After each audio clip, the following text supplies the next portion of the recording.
Sayyidina Muhammad wa ajal farajahum. Ya, anak-anakku, kita akan lanjutkan pembelajaran kita ya. Kita akan belajar mengenai fungsi naik dan turun suatu kurva ya, menggunakan turunan. Di sini ada sebuah grafik ya, grafik kurva. Ini kurvanya ada titik-titik A, B, C, D ya. A, B, C, D pada suatu koordinat kartesius seperti ini. Nah, kemudian, ini ya. Untuk membaca sebuah kurva itu ada aturannya, yaitu dari kiri ke kanan ya. Pada gambar tadi, dari titik A ke titik B dikatakan kurva dalam keadaan naik. Nah, ini naik ya, karena dari A ke B ya. Oke, nah ini. Jadi, dari kiri ke kanan. Kemudian dari B ke C ini turun. C ke D juga turun ya. Di sini juga ada dua titik istimewa ya, titik B dan titik D. Di mana di titik B ini di sini terjadi perubahan arah ya, yang tadinya naik kemudian turun. Di D juga ini ada turun kemudian naik. Kelak dua titik ini nanti disebut sebagai titik stasioner ya, titik stasioner. Oke, kita lanjutkan lagi. Nah, kurva naik, pada kurva dalam keadaan naik dari kiri ke kanan, maka terlihat bahwa harga X semakin besar, delta X-nya semakin besar ya, karena dari kiri ke kanan, dan harga Y juga semakin besar. Ya, kalau koordinat kartesius kan dari kiri ke kanan, ini naik ya, 0 misalnya kan gitu. Nah, ini 1, 2, 3. Nah, ini kan semakin naik ya, ke kanan. Begitu juga kalau ke atas, ini juga semakin membesar juga. Nah, jadi seperti itu ya. Nah, jadi kalau ada seperti ini, kurva seperti ini, dari sini ke sini, di sini ada perubahan misalnya dari titik A ke titik B ya. Maka dari titik A ke titik B ini, X-nya ke kanan membesar, koordinat Y-nya juga membesar, karena titik B ini kan di sini ya. Jadi titik B ini lebih besar X-nya dan lebih besar Y-nya gitu ya, jadi membesar. Nah, kemudian ingat juga tentang gradien ya. Gradien itu adalah delta Y dibagi dengan delta X ya. Delta Y itu artinya perubahan Y2 dikurangi 1. X2, kalau di sini misalnya XB dikurangi XA gitu ya. Nah, gradien ini juga disebutnya sebagai turunan.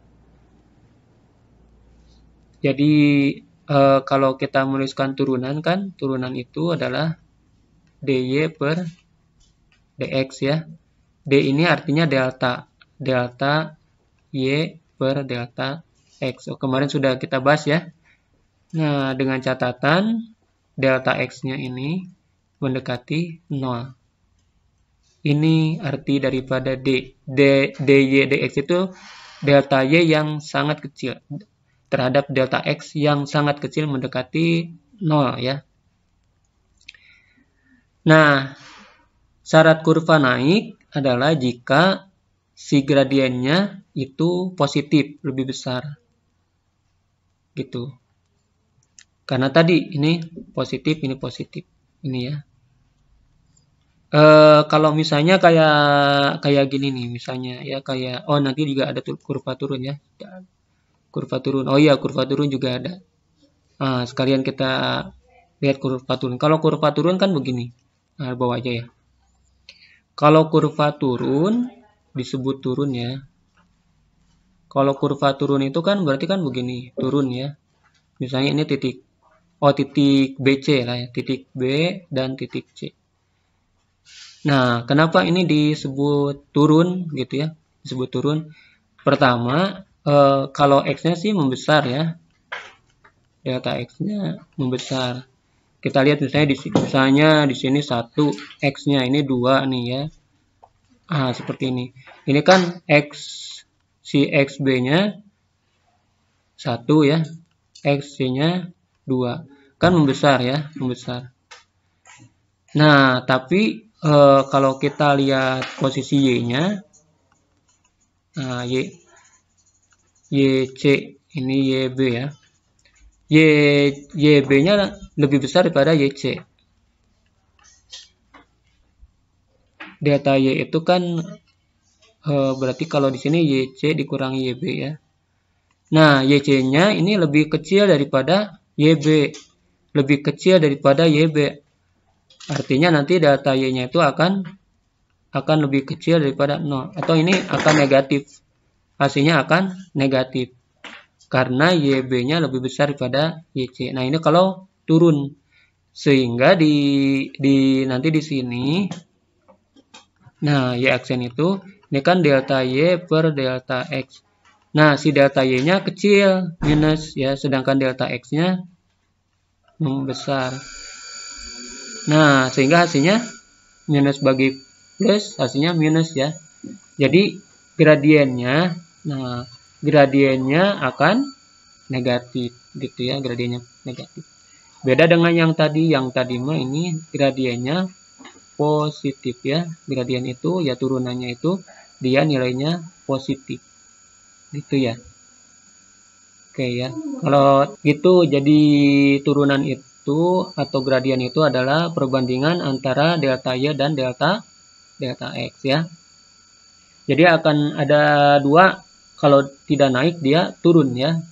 Tetapi ada satu titik tertentu nanti yang disebut dengan stasioner, dia tidak naik, tidak turun.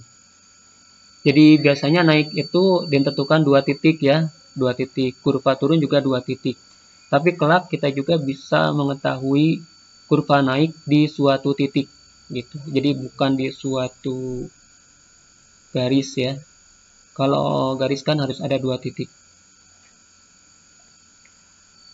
Nah, jadi ini secara garis besar kalau kita 2 titik, ini juga 2 titik. Tapi menggunakan turunan kita cukup menggunakan 1 titik pun bisa. 1 titik pun bisa. Yang penting adalah di titik tersebut si turunannya positif. Kalau turunannya positif, dia naik gitu. Kalau turunannya negatif, dia turun gitu ya. Biasanya kan kalau nyari gradien harus dari 2 titik ya. Nyari gradien dari 2 titik. Tapi dengan turunan kita bisa menggunakan cuma 1 titik saja. Yang penting kalau positif naik, kalau negatif turun. Nah, itu bedanya mencari gradien mencari gradien dengan persamaan garis dan sekarang menggunakan turunan. Jadi lebih canggih turunan. Ya, misalnya nih contoh ya. Contoh.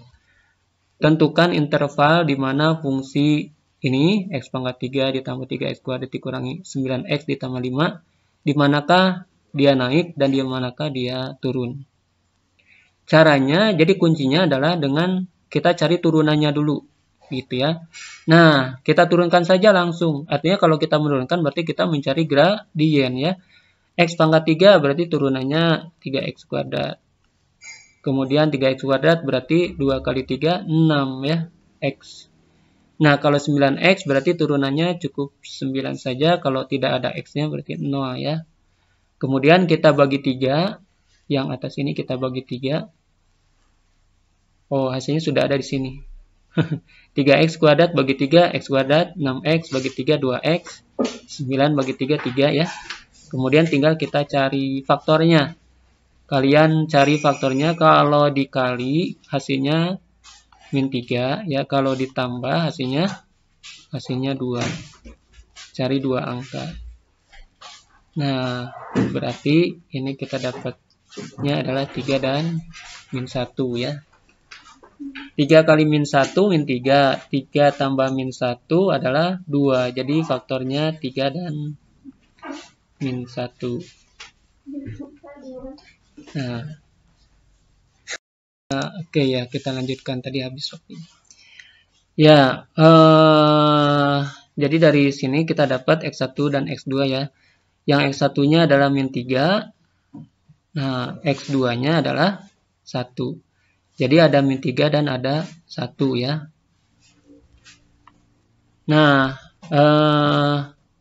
jadi kenapa jadi ke sini ya? Pertama ini kita mencari turunan ya, mencari turunan. Cari turunan, kemudian dari turunan itu kita dapat faktor loh. Terus di mana plus dan minusnya, di mana naik dan turunnya gitu ya. Oke, kita masukkan dulu ya. Yang min 3-nya kita masukkan di sini, min 3. Satu lagi 1 ya. Kenapa ini bisa bikin seperti ini? Ini sumbu X, anggap aja ini kan sumbu X ya, sumbu X.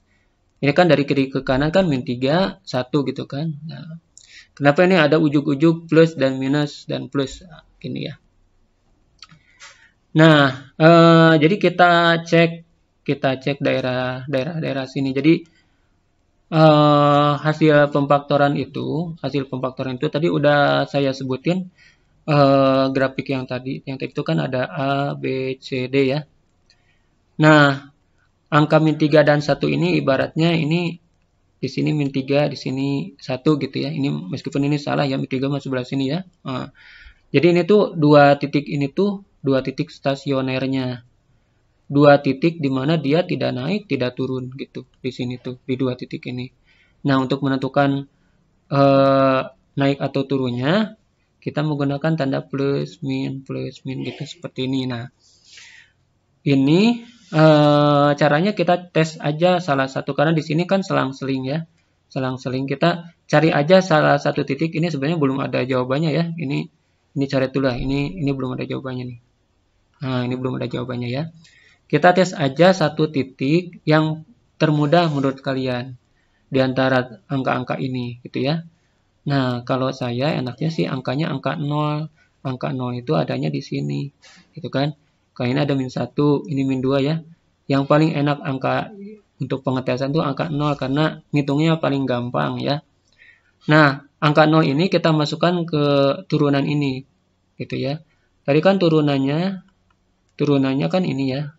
3x kuadrat ditambah 6x dikurangi 9. Nah, ini kan turunannya. Kita masukkan angka 0. Kita masukkan angka 0. Hasilnya adalah min 9. Nah, hasilnya min kan? Nah, min, makanya di sini ditulis min. Nah, ganti warna. Makanya di sini ditulisnya min. Tadi kan min ya. Nah, kalau kalian udah menemukan satu aja min, itu udah pasti di sini plus gitu. Sebelah sini plus. Karena ini selang-seling, jadi nggak perlu dihitung semuanya. Hitung aja satu, oh min, berarti yang lain plus. Hitung di sini plus, berarti yang lain min, gitu ya. Nah, jadi apa tadi pertanyaannya? Pertanyaannya adalah di mana kurva naik dan kurva turun, gitu ya, ranknya. Nah, berarti kurva naiknya di sini nih. Ini dari sini ke sini tuh, ini naik, ini turun. Nah, jadi berdasarkan gambar di atas disimpulkan kurva naik pada interval X lebih kecil daripada min 3. Ini naik, atau X lebih besar daripada 1. Ini juga naik ya. Nah, turun interval ini antara min 3 dan 1. Jadi antara min 3 lebih kecil, X lebih kecil 1 gitu. Jadi ini kurva turun, ini naik. Naiknya ada di dua ini ya, di dua tempat. Oke, begitu saja penjelasannya ya. Silakan dikan latihan soalnya yang ada di e-learning. Assalamualaikum warahmatullahi wabarakatuh.